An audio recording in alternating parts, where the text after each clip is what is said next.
जय हिंद दोस्तों। मैं शाहरुख सागर कोचिंग के ऑनलाइन प्लेटफॉर्म पे आपका स्वागत करता हूं। तो दोस्तों, हमने पार्ट 1 में प्रस्तावना के संदर्भ में विस्तार से एक एक शब्द को समझा था।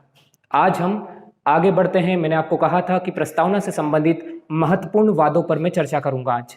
तो आज हम सुप्रीम कोर्ट ने जो भी वाद प्रस्तावना के संदर्भ में दिए हैं, जिनसे कि कुछ महत्वपूर्ण क्वेश्चंस आपको हायर लेवल के एग्जाम्स में भी और लोअर लेवल के एग्जाम्स में भी बनते हैं, उन पर हम विस्तार से चर्चा करेंगे। ठीक है दोस्तों, तो सबसे पहला वाद हम देख रहे हैं सुप्रीम कोर्ट का बेरूबाड़ी वाद। बेरूबाड़ी वाद 1960 में आया था। यह महत्वपूर्ण वाद है जो प्रस्तावना के संदर्भ में बहुत कुछ बातें बताता है। तो पहले हम समझते हैं। आप अगर बुक्स उठा के देखोगे तो बुक्स में सीधा बता देता है बेरूबाड़ी वाद में सुप्रीम कोर्ट ने ये कहा वो कहा, ठीक है, इस टाइप की बातें होती है। लेकिन पहले हम समझते हैं ये बेरूबाड़ी है क्या। ठीक है, बेरूबाड़ी है क्या चीज। तो दोस्तों, आप खुद देखिए कि ये आपको जो मैप दिख रहा है, मैंने अधूरा मैप बनाया है। ये 7 सिस्टर्स का मैप है। 7 सिस्टर्स यानी ये पश्चिम बंगाल हो गया, इधर ये अपना असम हो जाएगा, अरुणाचल प्रदेश हो जाएगा, त्रिपुरा, मेघालय, मणिपुर, नागालैंड, इधर ये सब राज्य, यहाँ पर 7 सिस्टर्स वाला मैप है ये। और यहाँ पर आपको पता है आतंकवाद की जननी पाकिस्तान भी इधर ही है। उस समय इसको पूर्वी पाकिस्तान कहा जाता था। याद रखना दोस्तों, बात हो रही है 1960 की। बात हो रही कब की? 1960 की। याद रखना, उस समय ये जो क्षेत्र है ये पूर्वी पाकिस्तान कहा जाता था। ये बांग्लादेश जो नाम दिया गया है इसको, बांग्लादेश जो नाम इसको दिया गया है, ये कब दिया गया है? 16 दिसंबर 1971 को। 16 दिसंबर 1971 को पाकिस्तान से, यानी पूर्वी पाकिस्तान से हमने बांग्लादेश को आजाद करवाया था। हमने से मतलब है इंदिरा गांधी सरकार ने। ठीक है, तो भारत ने ही पाकिस्तान से बांग्लादेश को आजाद करवाया है। भारत ने ही आजाद करवाया है और फिर ये बांग्लादेश कहलाने लगा। इसलिए मैंने दोनों नाम लिख दिए हैं। आज वर्तमान में हम इसे बांग्लादेश के नाम से जानते हैं और उस समय ये पूर्वी पाकिस्तान के नाम से जाना जाता था। ठीक है, तो दोस्तों बात कर रहे हैं बेरूबाड़ी वाद की। बेरूबाड़ी है क्या? तो दरअसल लगभग इस वाले एरिया में, यहां पर कहीं पर बेरूबाड़ी नाम का एक क्षेत्र था। एक क्षेत्र मान के चलो इसे, ये बेरूबाड़ी नाम का क्षेत्र था। जैसा कि आप मैप में देख पा रहे होंगे, ये जो ब्लैक हिस्सा है ये है बेरूबाड़ी, और आसपास आप जो व्हाइट हिस्सा देख रहे हैं, ये जो रेड कलर की लाइन है, इसके अंदर वाले क्षेत्र में आसपास जो हिस्सा देख रहे हैं ये बांग्लादेश का है। आसपास का हिस्सा बांग्लादेश का है। और ये बेरूबाड़ी जो है ये आता था किसके अंतर्गत? भारत के राजनीतिक दृष्टि से, यानी भारत का शासन था इस पे, लेकिन इसके चारों तरफ किसकी सीमा है? बांग्लादेश की। ये बहुत बड़ी समस्या का विषय था कि चारों तरफ सीमाएं जो है वो बांग्लादेश की है, लेकिन राजनीतिक दृष्टि से यानी शासन किसका चलता है? यहाँ पर भारत का शासन चलता है। तो फिर क्या हुआ? तो उस समय नेहरू जी की सरकार थी। बात 1960 की, नेहरू जी की सरकार थी। तो नेहरू जी की सरकार ने क्या किया? तो नेहरू जी की सरकार ने एक काम किया कि हम ये वाला हिस्सा जो पाकिस्तान, जो कहां पर आ रहा है? बांग्लादेश में आ रहा है, लेकिन राजनीतिक दृष्टि से ये भारत का हिस्सा है, तो हम ये हिस्सा बांग्लादेश को दे देते हैं, और जो बांग्लादेश का हिस्सा हमारे क्षेत्रों में आ रहा है वो हिस्सा हम रख लेते हैं। ठीक है, समझ रहे हो ना आप बात को, कि ये हिस्सा जिसके चारों तरफ बांग्लादेश की सीमा है, तो ये हिस्सा हम दे देते हैं किसको? बांग्लादेश को। और बांग्लादेश के भी ऐसे कुछ हिस्से थे जिसमें चारों तरफ भारत की सीमा लगती थी, वो हिस्से हम बांग्लादेश से ले लेते हैं। तो जब बेरूबाड़ी को देने की बात हुई तो कुछ राष्ट्रवादी जो थे वो सरकार के खिलाफ पहुंच गए सुप्रीम कोर्ट में। उन्होंने कहा कि सरकार के पास क्या इतना पावर है कि सरकार भारत का कोई क्षेत्र किसी अन्य देश को सौंप सकती है? क्या सरकार के पास इतना पावर है कि सरकार भारत का कोई क्षेत्र किसी अन्य देश को सौंप सकती है? ये एक चर्चा का विषय हो गया और सरकार के खिलाफ आंदोलन भी होने लगे। समझ रहे होंगे आप बात को। मैं एक बार फिर से रिपीट कर रहा हूं दोस्तों, बात हो रही है बेरूबाड़ी वाद 1960 की। बेरूबाड़ी है क्या? तो बेरूबाड़ी एक क्षेत्र का नाम है जो चारों तरफ से बांग्लादेश से घिरा हुआ था, लेकिन राजनीतिक दृष्टि से वो भारत का हिस्सा था, यानी भारत की सरकार वहां पर रहती थी, वहां के नागरिक सब भारतीय थे और भारत का प्रशासन वहां पर चलता था। तो भारत सरकार ने सोचा कि ये हिस्सा हम दे देते हैं बांग्लादेश को, क्योंकि इसके चारों तरफ बाउंड्री किसकी है? बांग्लादेश की है। और बांग्लादेश का जो हिस्सा भारत में है, जिसकी चारों तरफ भारत की बाउंड्री है, वो हम रख लेते हैं। लेकिन कुछ राष्ट्रवादी पहुंच गए, नेहरू सरकार के खिलाफ आंदोलन करने लगे, और उनका कहना था क्या नेहरू सरकार के पास या देश की सरकार के पास इतना पावर है कि भारत का कोई क्षेत्र किसी अन्य देश को सौंप सके? ये चर्चा का विषय हो गया। अब यहां पर क्या होता है, तो सरकार ने क्या किया, दरअसल जो सुप्रीम कोर्ट में वाद पहुंचा, तो सुप्रीम कोर्ट में प्रस्तावना के 2 शब्द, अब आप बोलेंगे प्रस्तावना से इसका क्या लेना देना है, तो दोस्तों प्रस्तावना के 2 शब्द जो हैं उनके आधार पर सुप्रीम कोर्ट में चैलेंज किया गया इसको। प्रस्तावना के 2 शब्दों के आधार पर, वो 2 शब्द कौन कौन से हैं, हम भारत के लोग और संप्रभुता, 2 शब्द याद करो। मैंने आप लोगों को प्रस्तावना बताई थी, और प्रस्तावना में क्या बताया था कि एक शब्द है हम भारत के लोग, आप लोगों को इसका अर्थ पता होगा, याद करो मैंने आपको इसका अर्थ बताया था। इसका अर्थ क्या है, इसका अर्थ है समस्त शक्ति जनता में निहित है, और शक्ति का स्रोत भी क्या है, जनता है। समस्त शक्ति जनता में निहित है और शक्ति का स्रोत भी क्या है, जनता है। यानी आप खुद सोचो कि शक्ति का स्रोत ही जनता है। यानी अगर नेहरू जी का चुनाव हुआ था, कांग्रेस सरकार का उस समय चुनाव हुआ था, चुनाव में बेरूबाड़ी के लोगों ने भी भाग लिया था, बेरूबाड़ी के लोगों ने भी मतदान किया था, नेहरू जी को चुना था। तो क्या नेहरू जी के पास इतनी पावर है कि जिन्होंने उनको चुना उन्हीं को किसी अन्य देश को सौंप दे? जिस देश की जनता से शक्ति मिलती है संविधान को, उस देश की जनता को ही क्षेत्र समेत किसी अन्य देश को सौंप दे, क्या ये पावर है सरकार के पास? आप सोच रहे हो ना कि भारत की सरकार के पास, संसद के पास क्या इतनी शक्ति है कि जिससे उनको शक्ति मिलती है, जो शक्ति का स्रोत है यानी हमारे देश की जनता, क्या उस देश की जनता को ही किसी अन्य देश को सौंप सकते हैं? और दूसरा था संप्रभुता। संप्रभुता यानी भारत संप्रभु है, हमारी मर्जी है, हम वो करेंगे, ठीक है, हमारे आंतरिक और बाह्य निर्णय हम डिसाइड करेंगे। तो क्या बांग्लादेश के कहने पर हम बेरूबाड़ी को बांग्लादेश को सौंप दें? क्या ये बात सही है? इस आधार पर सुप्रीम कोर्ट में चुनौती दी गई इस बात को। तो सुप्रीम कोर्ट ने यहां पर प्रस्तावना में लिखे गए इन 2 शब्दों के आधार पर कुछ महत्वपूर्ण बातें कही, जो जानना आपके लिए जरूरी है। एग्जाम के पॉइंट ऑफ व्यू से भी ये बातें बहुत महत्वपूर्ण है। तो सुप्रीम कोर्ट ने क्या कहा? सुप्रीम कोर्ट ने कहा प्रस्तावना संविधान का भाग नहीं है, प्रस्तावना संविधान का भाग नहीं है, ठीक है, अर्थात प्रस्तावना में संशोधन भी नहीं हो सकता है, प्रस्तावना में संशोधन भी नहीं हो सकता है। लेकिन निर्वचन में इसकी सहायता ली जा सकती है, लेकिन निर्वचन में इसकी सहायता, संविधान के निर्वचन में इसकी सहायता ली जा सकती है, ठीक है। अब इन शब्दों को जरा गौर करना। सुप्रीम कोर्ट ने पहली बात क्या कही? प्रस्तावना संविधान का भाग नहीं है। पहली बात कही सुप्रीम कोर्ट ने, प्रस्तावना संविधान का भाग नहीं है। इसका मतलब क्या हुआ? तो आप खुद सोचिए कि आपका ये जो हाथ है, ये अपना हाथ इस शरीर का भाग है, ये अपना हाथ जो हिल रहा है, मेरा हाथ, ये अपने शरीर का, मेरे शरीर का भाग है ना, ठीक है। अगर ये मेरे शरीर का भाग है तो मैं इसमें कुछ संशोधन भी कर सकता हूं। मान लो इसमें मेरे को एक टैटू बनवाना है, मैं बनवा सकता हूं, ठीक है। लेकिन अगर मान लो ये मेरा हाथ मेरा शरीर का भाग है ही नहीं, मैं किसी और का हाथ ले लूं, वो मेरे शरीर का हिस्सा नहीं है, किसी अन्य व्यक्ति का हाथ, तो क्या मेरे हिसाब से मैं कुछ भी करवा सकता हूं उसके हाथ में? मैं उसको कहूं कि तू टैटू बनवा मेरे नाम का, वो बनवा लेगा क्या? नहीं बनवाएगा, ठीक है, क्योंकि वो उसका हाथ है, उसकी मर्जी, वो करे उसमें। समझ रहे हो आप बात को? तो भाग, अगर प्रस्तावना संविधान का भाग है तो इसमें संशोधन भी किया जा सकता है, लेकिन भाग नहीं है तो इसमें संशोधन नहीं हो सकता। ये 2 बहुत महत्वपूर्ण बात है। प्रस्तावना को संविधान का भाग स्वीकार नहीं किया। अगले पॉइंट में क्या कहते हैं? निर्वचन। एक बात समझना, निर्वचन लिखा है, निर्वाचन लिखा मैंने, शब्द को समझना दोस्तों, मैंने निर्वाचन नहीं लिखा। एक होता है निर्वाचन, आ की मात्रा है व में, एक होता है निर्वाचन जिसमें व में आ की मात्रा होती है, और एक है निर्वचन, आ की मात्रा नहीं है व में, निर्वचन, निर्वाचन नहीं, निर्वचन, ठीक है।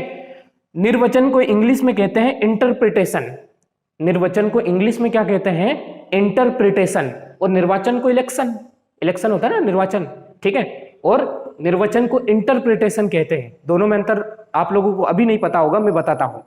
निर्वचन का मतलब हुआ कि संविधान में अगर कोई बात लिखी हुई है तो उसकी व्याख्या कौन करेगा? सुप्रीम कोर्ट करेगा।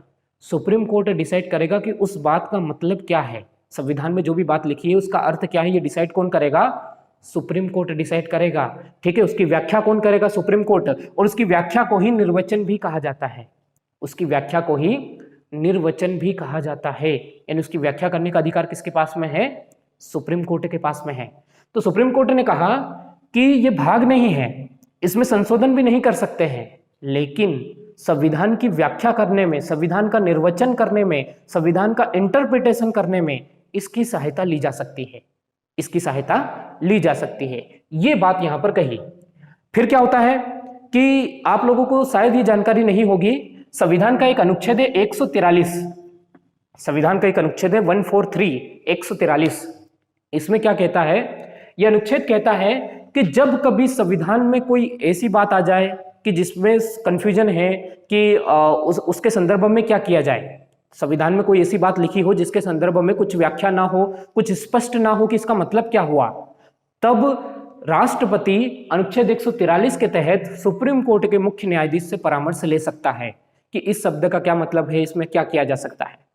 तो नेहरू सरकार ने क्या किया, राष्ट्रपति को बोला कि भैया 143 का प्रयोग करो और क्या करो, आप सुप्रीम कोर्ट के मुख्य न्यायाधीश से परामर्श लो। तो राष्ट्रपति ने उस समय सुप्रीम कोर्ट के मुख्य न्यायाधीश से परामर्श लिया, तो सुप्रीम कोर्ट के मुख्य न्यायाधीश ने कहा कि बेरूबाड़ी आप दे तो सकते हो, बेरूबाड़ी आप पूर्वी पाकिस्तान को सौंप तो सकते हो, लेकिन इसके लिए आपको संविधान में संशोधन करना पड़ेगा। साधारण विधि के द्वारा आप ऐसा नहीं कर सकते, साधारण विधि के द्वारा आप ऐसा नहीं कर सकते, इसके लिए आपको संविधान में संशोधन करना पड़ेगा। और नेहरू सरकार ने क्या किया, 9वां संविधान संशोधन किया और 9वां संविधान संशोधन करके बेरूबाड़ी पूर्वी पाकिस्तान को सौंप दिया। मेरे हिसाब से आपको चीजें क्लियर हो गई होगी दोस्तों। तो प्रस्तावना के दो शब्दों को लेकर विवाद हुआ था, हम भारत के लोग और संप्रभुता। हम भारत के लोग यानी शक्ति का स्रोत क्या है, जनता है, और जो शक्ति का स्रोत है क्या उसी को हम किसी अन्य देश को सौंप सकते हैं। और दूसरा था संप्रभुता कि भारत संप्रभु है, किसी अन्य देश की बात क्यों माने। ठीक है, तो इन दोनों को आधार बनाकर सुप्रीम कोर्ट में वाद पहुंचा। सुप्रीम कोर्ट ने कहा 9वां संविधान संशोधन करके दे सकते हैं, नॉर्मल नहीं दे सकते, और साथ ही कहा प्रस्तावना संविधान का भाग नहीं है। दूसरी बात, इसमें संशोधन नहीं हो सकता। तीसरी बात, संविधान के निर्वचन में इसकी सहायता ली जा सकती है। ठीक है दोस्तों, बेरूबाड़ी वाद के बाद में एक आता है सज्जन सिंह, फिर आता है गोलकनाथ,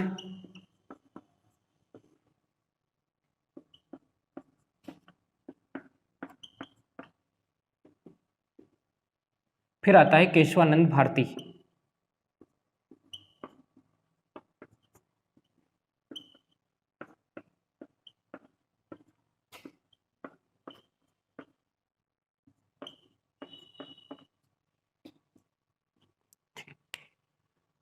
अब जैसे ही बेरूबाड़ी वाद समाप्त होता है, उसके बाद में 3 महत्वपूर्ण वाद आपको प्रस्तावना के संदर्भ में समझने हैं। वो 3 वाद कौन कौन से हैं? सज्जन सिंह वाद, गोलकनाथ वाद और केशवानंद भारती वाद। 3 वाद महत्वपूर्ण हो जाते हैं। सज्जन सिंह एक पासिंग रेफरेंस है, कोई विशेष इसमें नहीं है, इसमें सिर्फ इतना याद रखना है, सज्जन सिंह वाद में सुप्रीम कोर्ट ने कहा कि प्रस्तावना संविधान का भाग नहीं है, इस बात पर पुनर्विचार करना चाहिए, इस बात पर पुनर्विचार करना चाहिए। बस सिंपल सी एक बात कह दी है उन्होंने, कोई विशेष बात यहां पर नहीं कही है। ठीक है, तो सज्जन सिंह सिर्फ नाम से याद रख लेना, कोई विशेष बात नहीं है। गोलकनाथवाद बहुत इंपॉर्टेंट है 1967 का। गोलकनाथवाद में एक न्यायाधीश का नाम आपको याद रखना है, हिदायतुल्लाह। ठीक है, एक न्यायाधीश है, न्यायमूर्ति है हिदायतुल्लाह, मोहम्मद हिदायतुल्लाह। ठीक है, मोहम्मद हिदायतुल्लाह। इन्होंने एक महत्वपूर्ण बात कही। मोहम्मद हिदायतुल्लाह क्या कहते हैं कि प्रस्तावना संविधान की आत्मा है, प्रस्तावना संविधान की आत्मा है। यानी दोस्तों, आप लोगों को एग्जाम में क्वेश्चन क्या बनेगा कि कौन से न्यायाधीश ने प्रस्तावना को संविधान की आत्मा कहा है? तो न्यायमूर्ति मोहम्मद हिदायतुल्लाह ने, पहली बात। दूसरा बात, अगर कभी डीप में जाके पूछ ले कि कौन से वाद में कहा है, तो गोलकनाथ बनाम पंजाब वाद 1967 में न्यायमूर्ति मोहम्मद हिदायतुल्लाह ने प्रस्तावना को संविधान की आत्मा कहा है। याद रहेगा आपको, बहुत महत्वपूर्ण है ये। ठीक है, उसके बाद में हमको देखना है केशवानंद भारती वाद। ये वाद बहुत महत्वपूर्ण है, ये संविधान में आप मौलिक अधिकार पढ़ोगे वहां पर भी रिपीट होगा, नीति निर्देशक तत्वों में भी रिपीट होगा, ये कई जगह पर ये पूछा जाएगा। तो आपको केशवानंद भारती वाद समझना है। आप जानते हैं बेरूबाड़ी वाद में क्या कहा था कि प्रस्तावना संविधान का भाग नहीं है, प्रस्तावना में संशोधन नहीं किया जा सकता है, और प्रस्तावना निर्वचन में हेल्प कर सकती है। 3 बातें आपको अच्छे तरीके से याद होगी, ऐसा मैं मान के चलता हूं, क्योंकि अभी जस्ट मैंने आप लोगों को ये बातें समझाई है। अब देखना केशवानंद भारतीवाद में क्या होता है, तो प्रस्तावना के संदर्भ में जितनी भी बातें सुप्रीम कोर्ट ने बेरूबाड़ीवाद में कही थी सबको उलट दिया गया, सारे डिसीजन परिवर्तित कर दिए गए। अब परिवर्तित करके उन्होंने क्या कहा है, तो केशवानंद भारतीवाद में इन्होंने क्या कहा, इन्होंने एक बात कही, प्रस्तावना संविधान का भाग है। प्रस्तावना को क्या कहा, प्रस्तावना संविधान का भाग है।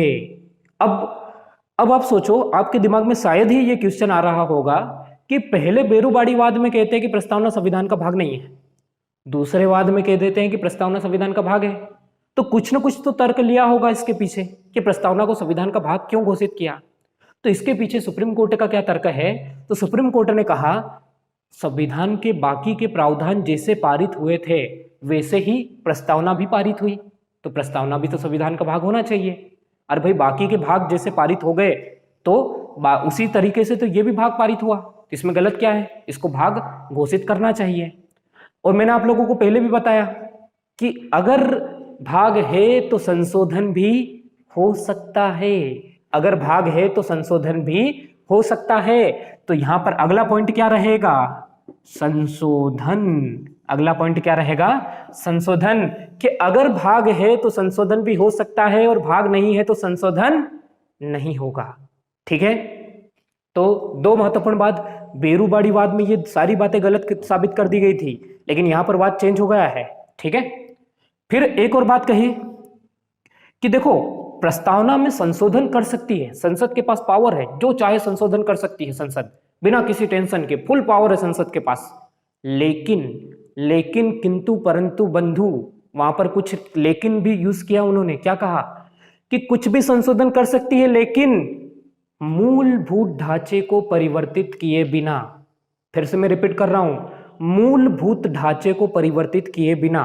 ठीक है, मूलभूत ढांचे को परिवर्तित किए बिना। अब ये मूलभूत ढांचा क्या है, मूलभूत ढांचा, ठीक है, इसको आधारभूत ढांचा भी कहते हैं, सिर्फ मूलभूत ही मत समझ जाना, कभी घुमा के वो दे दे आधारभूत ढांचा बोले तो भी टेंशन नहीं लेना है। इंग्लिश में कहा जाएगा बेसिक स्ट्रक्चर, इंग्लिश में क्या कहेंगे इसको, बेसिक स्ट्रक्चर।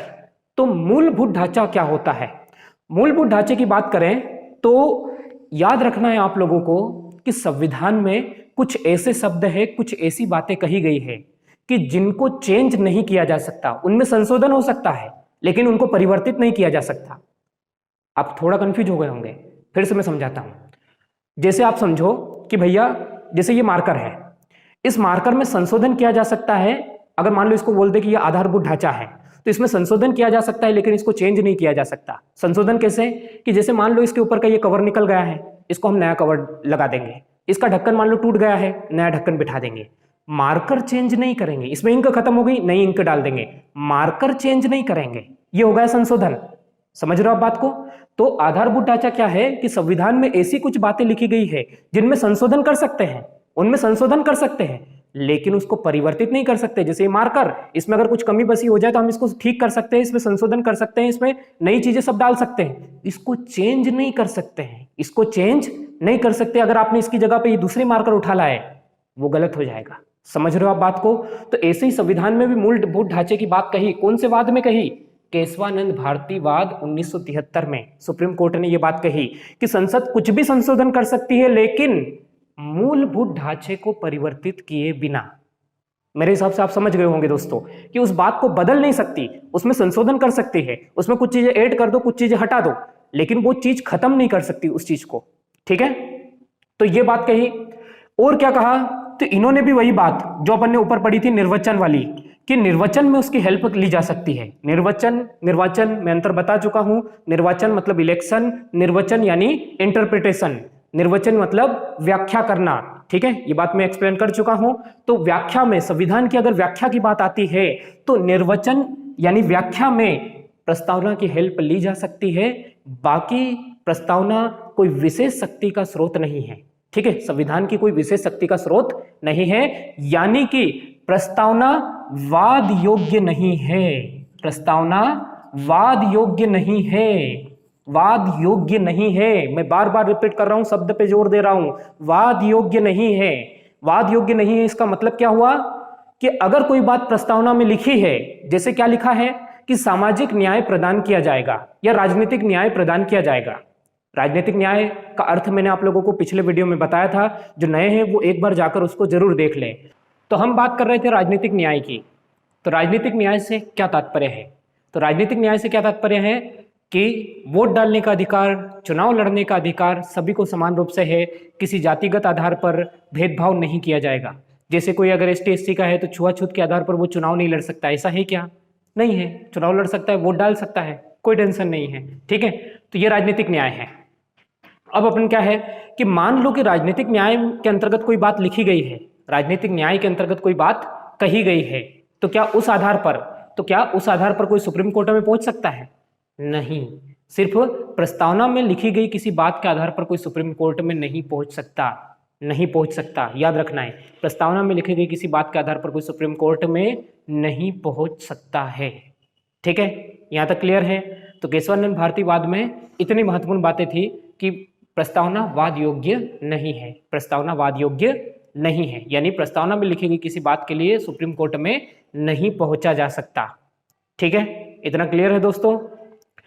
केशवानंद भारती के वाद के बाद में क्या होता है, आप लोगों ने एक बात देखी होगी, केशवानंद भारती वाद में सुप्रीम कोर्ट ने क्या कहा कि संसद कोई भी संशोधन कर सकती है, संसद कोई भी संशोधन कर सकती है, किंतु मूलभूत ढांचे को परिवर्तित किए बिना। संसद कुछ भी संशोधन कर सकती है किंतु मूलभूत ढांचे को परिवर्तित किए बिना। तो संसद की शक्ति को कहीं ना कहीं सीमित कर दिया सुप्रीम कोर्ट ने, संसद की शक्ति को कहीं ना कहीं सीमित कर दिया सुप्रीम कोर्ट ने। समझ रहे हो ना आप बात को? सुप्रीम कोर्ट ने सीमित कर दिया उसकी शक्ति को। अब यहां पर क्या होता है कि संसद शक्ति प्रदर्शन करती है और 42वां संविधान संशोधन अधिनियम, 42वां संविधान संशोधन अधिनियम 1976 पारित करती है। संसद क्या करती है? 42वां संविधान संशोधन अधिनियम 1976 पारित करती है और प्रस्तावना में संशोधन करके 3 शब्द जोड़ देती है। कौन कौन से? पंथ निरपेक्षता, समाजवादी और अखंडता। याद रखना है ये तीनों शब्द मूल संविधान में नहीं थे। 42वें संविधान संशोधन अधिनियम 1976 के द्वारा इन 3 शब्दों को संविधान में जोड़ा गया, इन 3 शब्दों को संविधान में जोड़ा गया। चीजें क्लियर है? कौन कौन से 3 शब्द? पंथ निरपेक्षता, समाजवादी, अखंडता, 3 शब्द जोड़े गए संविधान में। किसके द्वारा? 42वें संविधान संशोधन अधिनियम 1976 के द्वारा। चीजें क्लियर? ठीक है, साथ ही साथ याद रखना सन, कौन से सन की बात हो रही है? 1976। भारत पे शासन किसका है? इंदिरा गांधी का। भारत पे शासन किसका है? इंदिरा गांधी का। तो इंदिरा गांधी सरकार ने एक और काम किया। क्या काम किया? अनुच्छेद 368 में संशोधन कर दिया। अनुच्छेद 368 में संशोधन कर दिया। अनुच्छेद 368 है क्या?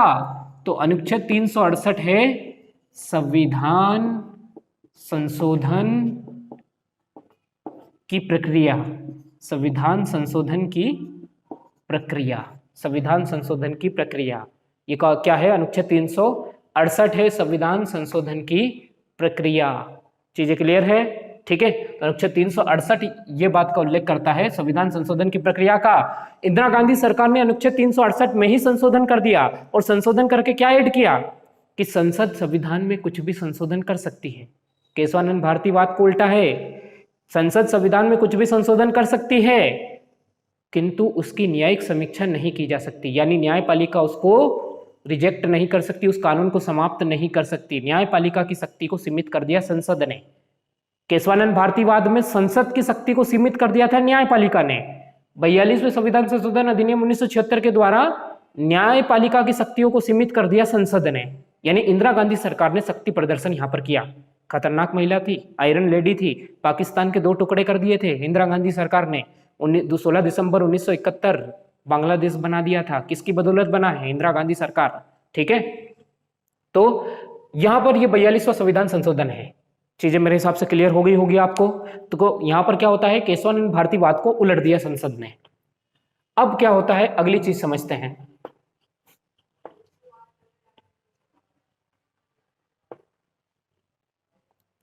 अगली चीज क्या होती है तो देखना, फिर आता है एक वाद, मिनर्वा मिलवाद। मिनर्वा मिलवाद 1980। ठीक है, मिनर्वा मिल है क्या, तो ये नाम से लग रहा है एक मिल है, मिल फैक्ट्री, एक फैक्ट्री है। इस फैक्ट्री का क्या होता है, तो इस फैक्ट्री का राष्ट्रीयकरण कर लिया जाता है और राष्ट्रीयकरण करके इसको 90वीं अनुसूची के अंतर्गत डाल दिया जाता है। अब होता क्या है, ये पहुंच गए सुप्रीम कोर्ट में, इन्होंने चैलेंज किया कि हमारी कंपनी को कैसे, और इसका राष्ट्रीयकरण कर दिया, किस आधार पर कर दिया। तो नानी पालकी वाला ने इनका केस लड़ा था, और यहाँ पर नानी पालकी वाला वकील जो थे, इन्होंने दो बात कही। पहली बात कही, अभी मैंने बताया आप लोगों को कि अनुच्छेद 42वें संविधान संशोधन अधिनियम 1976 के द्वारा क्या हुआ था, अनुच्छेद 368 में संशोधन किया था कि नहीं किया था। क्या संशोधन किया था कि संसद चाहे तो संविधान में कुछ भी संशोधन कर सकती है, न्यायपालिका उस कानून को रिजेक्ट नहीं कर सकती। साथ ही साथ संसद ने क्या किए, 3 शब्द भी जोड़े थे, पंथनिरपेक्षता, अखंडता, समाजवादी। तो सुप्रीम कोर्ट में ये चैलेंज किया और नानी पालकी वाला ने कहा कि भैया ये जो 3 शब्द जोड़े हैं क्या ये सही है। सुप्रीम कोर्ट ने कहा सही है। वैसे अगर ये शब्द नहीं भी होते तो भी कुछ फर्क नहीं पड़ रहा था, पर अगर जोड़ दिए हैं तो कोई गलत भी नहीं किया है, इसलिए कोई फर्क नहीं पड़ना है। 368 में जो संशोधन किया है वो गलत है, और 368 में जो संशोधन किया था उसको सुप्रीम कोर्ट ने यहां पर रिजेक्ट कर दिया और कहा कि भैया संसद चाहे तो कुछ भी संशोधन कर सकती है, लेकिन न्यायिक समीक्षा की जा सकती है उसकी। संसद न्यायिक समीक्षा से बाहर नहीं कर सकती सुप्रीम कोर्ट को। समझ रहे हो आप बात को। तो यहाँ पर 42वें संविधान संशोधन का जो अनुच्छेद 368 था उसको रिजेक्ट कर दिया गया, उसको संसद ने, सुप्रीम कोर्ट ने क्या कहा, अवैध घोषित कर दिया। चीजें क्लियर है। तो मिनर्वा मिलवाद में अपने को ये 2 बातें याद रखना है।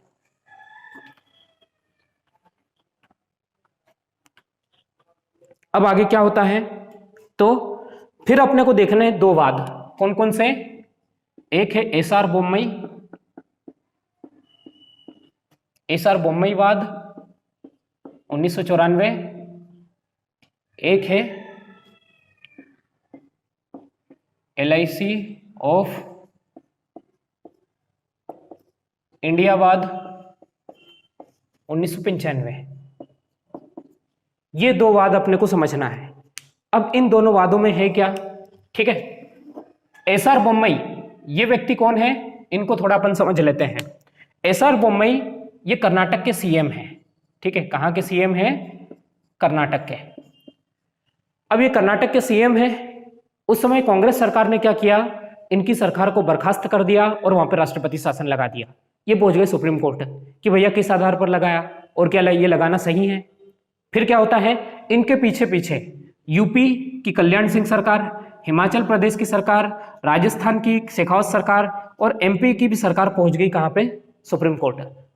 क्यों, क्योंकि इनकी भी सारी सरकारें बर्खास्त कर दी थी और यहां पर भी राष्ट्रपति शासन लगा दिया गया था। अब यहां पर होता क्या है, तो सुप्रीम कोर्ट ने एक महत्वपूर्ण डिसीजन दिया। याद रखना बात है 1994 की। बाबरी मस्जिद कांड कब हुआ था, 1992 में। 1992 में सुप्रीम कोर्ट क्या कहती है, सुप्रीम कोर्ट कहती है कि इन 4 राज्यों में जो राष्ट्रपति शासन लगा है बिल्कुल सही है, कोई गलत नहीं है। क्यों, क्योंकि जो 1992 का बाबरी मस्जिद कांड हुआ है इसने कहीं ना कहीं पंथ निरपेक्षता का उल्लंघन किया है। और पंथ निरपेक्षता क्या है, पंथ निरपेक्षता संविधान का आधारभूत ढांचा है। तो सुप्रीम कोर्ट ने एसआर बोम्मई वाद में पंथ निरपेक्षता को संविधान का आधारभूत ढांचा घोषित कर दिया है। याद रखना एग्जाम में यही क्वेश्चन बनेगा कि पंथ निरपेक्षता को संविधान का आधारभूत ढांचा कौन से वाद में घोषित किया था सुप्रीम कोर्ट ने, एसआर बोम्मई वाद 1994 में। कोई कंफ्यूजन तो नहीं। तो एसआर बोम्मई वाद में पंथ निरपेक्षता को संविधान का आधारभूत ढांचा घोषित कर दिया गया। साथ ही साथ अब देखते हैं LIC of India. LIC of India में समता जो शब्द लिखा है, इस समता शब्द को संविधान का आधारभूत ढांचा घोषित किया गया। ठीक है, कैसे, LIC ने क्या की, एक पॉलिसी निकाली। पॉलिसी सिर्फ गवर्नमेंट अधिकारियों के लिए थी, गरीब व्यक्तियों के लिए नहीं। लोग पहुंच गए सुप्रीम कोर्ट कि एक तरफ बात करते हो आप समता की और दूसरी तरफ आप क्या कर रहे हो, यहां पर उल्लंघन कर रहे हो। ठीक है, तो यहां पर क्या होता है, LIC ऑफ इंडिया वाद में 1995 में प्रस्तावना में लिखे गए शब्द समता को संविधान का आधारभूत ढांचा घोषित कर दिया गया है। संविधान का आधारभूत ढांचा घोषित कर दिया गया है। ठीक है, इतना हो जाएगा कंप्लीट, कोई दिक्कत? एक थोड़ा सा अपन रिवीजन कर लेते हैं। सबसे पहले हमने देखा था बेरूवाड़ीवाद। बेरूवाड़ीवाद 1960, उसमें क्या होता है? उसमें सुप्रीम कोर्ट ने कहा प्रस्तावना संविधान का भाग नहीं है, प्रस्तावना में संशोधन नहीं किया जा सकता, प्रस्तावना निर्वचन में हेल्प करेगी। क्लियर? उसके बाद सज्जन सिंह वाद में क्या होता है? तो सुप्रीम कोर्ट कहती है कि भैया जो ये फैसला लिया गया है कि प्रस्तावना संविधान का भाग नहीं है, इस पर पुनर्विचार किया जाना चाहिए। सज्जन सिंह के बाद में क्या आता है? गोलकनाथ बनाम पंजाब राज्य 1967, इसमें क्या होता है? न्यायमूर्ति मोहम्मद हिदायतुल्लाह प्रस्तावना को संविधान की आत्मा घोषित कर देते हैं, यही हुआ था। फिर 1973 का केशवानंद भारतीवाद आता है। केशवानंद भारतीवाद में सुप्रीम कोर्ट ने क्या कहा? प्रस्तावना संविधान का भाग है, प्रस्तावना में संशोधन किया जा सकता है, प्रस्तावना में संशोधन किया जा सकता है, लेकिन मूलभूत ढांचे को परिवर्तित किए बिना, मूलभूत ढांचे को परिवर्तित किए बिना प्रस्तावना में संशोधन किया जा सकता है, कोई टेंशन नहीं है। उसके बाद क्या बात कही? उसके बाद एक महत्वपूर्ण बात कही कि प्रस्तावना निर्वचन में हेल्प कर सकती है, निर्वचन में हेल्प कर सकती है। फिर आगे बढ़े अपन, फिर अपन ने देखा 42वां संविधान संशोधन अधिनियम 1976, प्रस्तावना में 3 शब्द जोड़े, पंथ निरपेक्षता, अखंडता, समाजवादी। प्रस्तावना में कुल मिलाकर 1 बार संशोधन हुआ है और उस संशोधन से 3 शब्द जोड़े गए हैं। उसके बाद में मिनर्वा मिल वाद देखा, उसमें क्या देखा कि भैया अनुच्छेद 368 में जो संशोधन हुआ था वो अवैध घोषित हो गया, बाकी 3 शब्द सही हैं। फिर हमने SR बोम्मई वाद देखा 1994, पंथ निरपेक्षता आधारभूत ढांचा घोषित, LIC ऑफ इंडिया वाद 1995, समता संविधान का आधारभूत ढांचा घोषित। ठीक है, अब समझना, एक व्यक्ति का नाम है गोपाल दास भार्गव। कभी एग्जाम में क्वेश्चन बने प्रस्तावना को संविधान की आत्मा किसने कहा है, तो 2 व्यक्तियों का नाम याद रखना है, एक है गोपाल दास भार्गव और दूसरा व्यक्ति कौन है? मोहम्मद हिदायतुल्लाह, न्यायमूर्ति मोहम्मद हिदायतुल्लाह। दोनों व्यक्तियों का नाम याद रखना है। जज में कौन है? न्यायमूर्ति मोहम्मद हिदायतुल्लाह। ये संविधान सभा के सदस्य थे गोपाल दास भार्गव, इन्होंने भी प्रस्तावना को संविधान की आत्मा कहा है। फिर एक व्यक्ति का नाम है KM मुंशी, इन्होंने प्रस्तावना को संविधान की राजनीतिक जन्मपत्री कहा है, इन्होंने प्रस्तावना को संविधान की राजनीतिक जन्मपत्री कहा है। चीजें क्लियर है? तो राजनीतिक जन्मपत्री KM मुंशी ने कहा है, प्रस्तावना को आत्मा गोपाल दास भार्गव ने किया है। इतनी चीजें महत्वपूर्ण है, इतना अगर आपने कर लिया तो प्रस्तावना से आपका कोई भी क्वेश्चन बाहर नहीं जाएगा। अगर वीडियो अच्छा लगा हो तो लाइक शेयर सब्सक्राइब जरूर कीजिएगा। इस वीडियो को 2-3 बार आप रिपीट करके देखना, जो चीजें आपको नहीं समझ में आई है यकीन मानो वो समझ में आ जाएगी। ठीक है, तो आप इसको कंप्लीट करें और आपका सहयोग बनाए रखें। जय हिंद।